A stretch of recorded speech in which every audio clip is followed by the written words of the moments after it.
Don Alberto ya había dejado de ser el pobre vendedor de recortes que había conocido en los 70. Al comerciante de proyectos frustrados que debía hasta la camisa, la fortuna de sus parientes le había sonreído. Con los años y con los dólares que le empezaron a caer a Colombia del cielo, el trabajo de testaferro empezó a ser uno de los mejores pagos. Aquel fue el empleo que lo llenó de haciendas, casas, locales comerciales, carros, avionetas y yates a manos llenas, aunque nada de esto fuera de él. El testaferrato a don Alberto también le permitiría dedicarse hasta el fin de sus días al pasatiempo que tanto disfrutaba y que terminó convirtiéndose en su actividad principal, los caballos de paso fino.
La primera temporada de la serie Matarife arrasó con todo.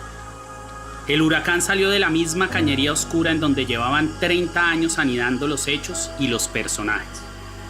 Sus vientos endemoniados trajeron el exilio y con él un vacío profundo y renegrido en el que solo había espacio para los párrafos que serían vestidos con los colores de la temporada que se difundió el año pasado, la segunda, Señor Masacre.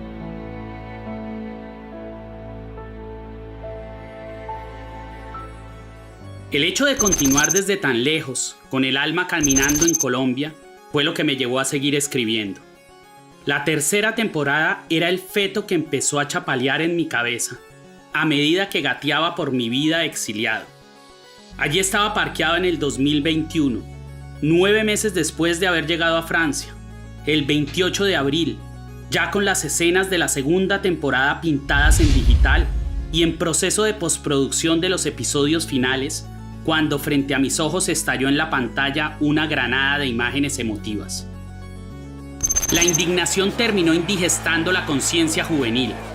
Hacía un par de semanas se había radicado un proyecto de ley que, en plena pandemia, consagraba una reforma tributaria criminal, mientras millones de familias pasaban hambre por los rezagos del confinamiento al que nos llevó el COVID-19, aquella gripe asesina que estaba arrasando con un pedazo de la población mundial.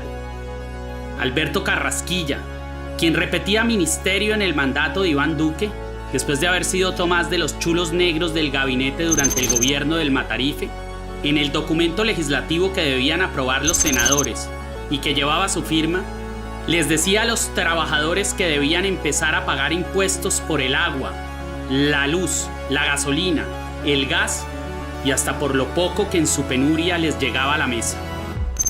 Este atracador de Prada y Rolex enchapado durante la presidencia de Uribe se hizo millonario con su cargo. Creó en Panamá, paraíso fiscal de narcos, corruptos y evasores, la empresa Configura S.A., que comisionaba por las transacciones que endeudaron a los municipios en cumplimiento de la ley de bonos de agua, llamados también bonos Carrasquilla, ley que él mismo redactó y gestionó. Ahora, en el gobierno de Duque, ese mismo ratero del erario pretendía que los pobres le pagaran de donde no tenían a los grandes comerciantes, a los hacendados, a los banqueros, la gasolina de sus Mercedes, el alimento de sus caballos pura sangre y el parqueadero de sus yates descomunales. Pero además, el proyecto no concretaba mecanismos de control para la evasión de los más ricos. Es decir, Uribe, Duque y Carrasquilla pretendían no solo que el pueblo le pagara sus excesos a esa élite caníbal que llevaba décadas devorando el país, sino esos Calígulas de escritorio alumbraron un semáforo en verde para que nos siguieran robando. Es que los niños que mueren de desnutrición en La Guajira mueren por ausencia de agua potable. Y es que la ausencia de agua potable en La Guajira tiene un nombre: planes departamentales de agua que financiarizaron el derecho al agua en La Guajira y que priorizaron el uso del agua en el Cerrejón, y bonos Carrasquilla. Entre los planes departamentales de agua y los bonos Carrasquilla, léase, entre el intento de una política pública de financiarizar el derecho al agua potable, de establecer un mecanismo de especulación financiera sobre el agua potable en virtud de títulos, el hueco lo pagan miles de niños que se han muerto por ausencia del agua potable y contribuyentes que hoy tendrán que pagar ese billón de pesos a partir de una reforma tributaria que adivinen quién es el que tiene que proponer: el ministro de Hacienda, que causó el problema. La oficina del ministro de Hacienda, Alberto Carrasquilla, quien tenía a su cargo manejar las finanzas del Estado, de acuerdo con el informe del Instituto Anticorrupción, parecía la guarida de una banda criminal en la que eran bien recibidos narcos, asesinos, paramilitares y decenas de aceitatuercas del Matarife condenados por parapolítica. Asistían frecuentemente en procesión de bota Miguel Pinedo Vidal y Juan Manuel López Cabrales, ambos políticos y lacayos del violador de niñas y genocida paramilitar Hernán Giraldo.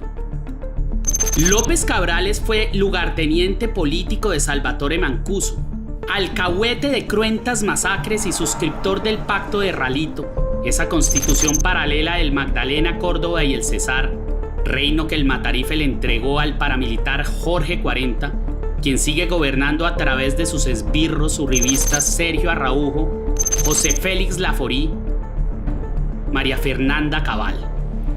Con este pacto rubricado en sangre, que entre muchos otros también firmó el íntimo amigo de Carrasquilla, los políticos costeños le vendieron el alma al paramilitarismo. A este criminal, el ministro, fraternalmente y con cariño dulzarrón, le llamaba mi compadre Juancho. Quienes se fueron en sentencia anticipada están gozando de todos sus derechos, siguen eligiendo y siguen mandando con la plata que le robaron al erario público, y ellos lo saben. Miguel Pinedo Vidal, otro parapolítico con un inmenso container de muertos en la conciencia, apoyó pública e intensamente las dos campañas presidenciales del genocida de las 3 décadas. Además, tanto él como sus hijos y varios familiares han sido tenidos en cuenta para ejercer importantes cargos en los gobiernos del señor Masacre y de Iván Duque. La lista es cuantiosa. A esa oficina ministerial llegaban añejos clanes delincuenciales de tradición, como el de los Zucardi García, cuyo principal exponente es Álvaro el Gordo García, condenado por asesino, específicamente por haber determinado la masacre de Macayepo, en la que las Sauce asesinaron a 12 campesinos al estilo Paraco, a machete por tajos en las extremidades y luego a la yugular y con garrotazos certeros hasta hacerles estallar el cráneo.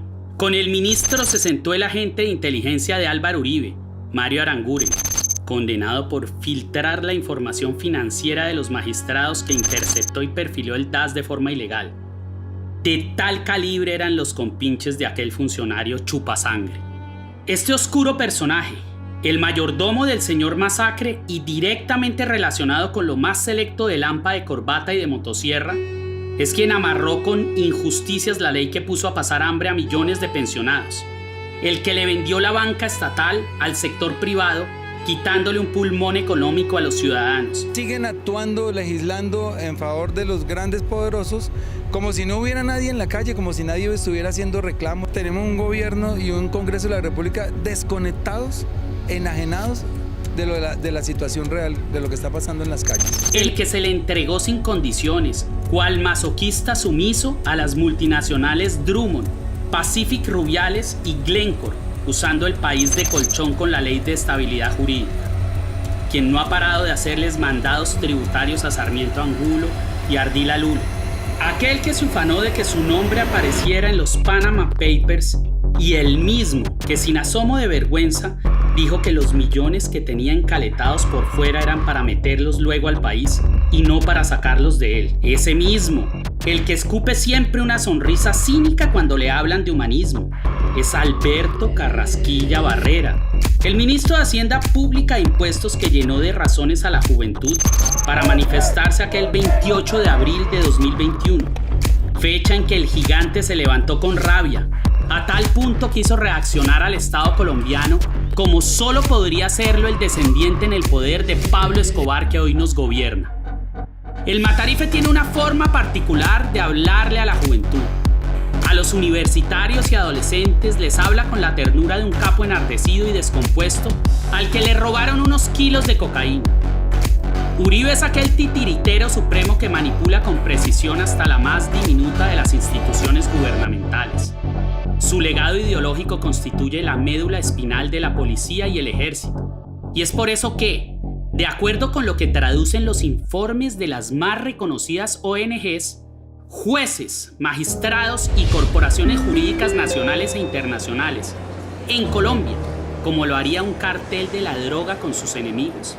Asimismo obró la institucionalidad militar y política con estos gloriosos jóvenes soñadores que serán recordados por siempre. Continúo caminando sobre los pasos del monstruo a medida que desanudo el final de esta historia. No habrá otra más. Hasta aquí llega la serie Matarife. Este es el último cachorro de la manada. Pero es a la vez el inicio. Y en este punto debo hablarles del origen. Para referirme a ello tengo que tener en cuenta un par de senderos que cruzan Latinoamérica y recorrer los pasos de César.